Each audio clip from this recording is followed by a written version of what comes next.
নাই এমন কে আছেন? একটু হাত তুলে আমাকে দেখান তো যে হুজুর আব্বাও নাই মাও নাই। আছেন কেউ? হাত নামান। একজন আছে, হয় মা অথবা বাবা, এরকম কে আছেন? হাত তুলেন। একজন আছে। অনেক বহুত এতিম এখানে। আপনার ঘরে ফ্রিজ আছে, আছে না?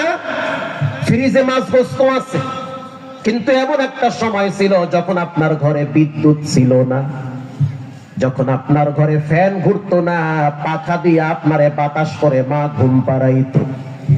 এমন একটা সময় ছিল যখন আপনার ঘরে চুলা জ্বলতো না, আপনার বাবা মানুষের বাড়ি থেকে খাবার আইনা আপনারে খাওয়াইতো।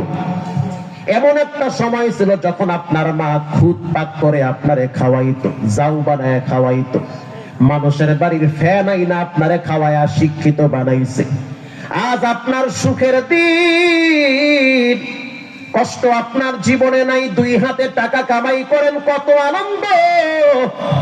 আমি বিনয়ের সহিত বলবো, যাদের মা বাবা নাই মুখ ফিরায় নিবেন না। আমি দীর্ঘ পথ পাড়ি দিয়ে আপনাদের কাছে আসছি, বিনয়ের সহিত আমি পুরা প্যান্ডেলে 20 জন মানুষ চাই। আমি ঈদের আগে 7 লাখ টাকা মায়ের পায়ে ফালাইয়া দিছি, ঠকি নাই আমি একটা গ্রামে ছোট্ট মসজিদ বানাইছি, ওটার খরচ হয়েছে মাত্র 7 লাখ টাকা, পুরাটাই আমি একাই দিছি, 1 টাকা কারো কাছ থেকে নেই নাই, শুধু মায়ের কথায়। দেওয়ার সময় কষ্ট লাগছে, এত কষ্টের টাকা ঢালমু। মা বলছে, সন্তান যদি তুমি ঢালো তোমার রব আর এক জায়গা থেকে 3 গুণ দিবে।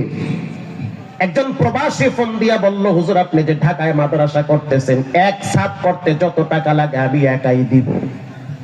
আমার বড় মোবাইলটা গাড়িতে আছে, যদি আপনি দেখেন বুঝতে পারবেন প্রবাসীরা কি পরিমাণ কলিজা দিয়া ভালোবাসে।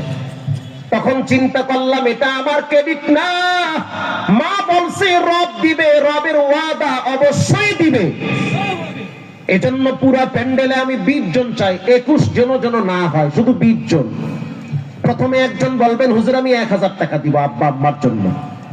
20 জন লোক 20 দিক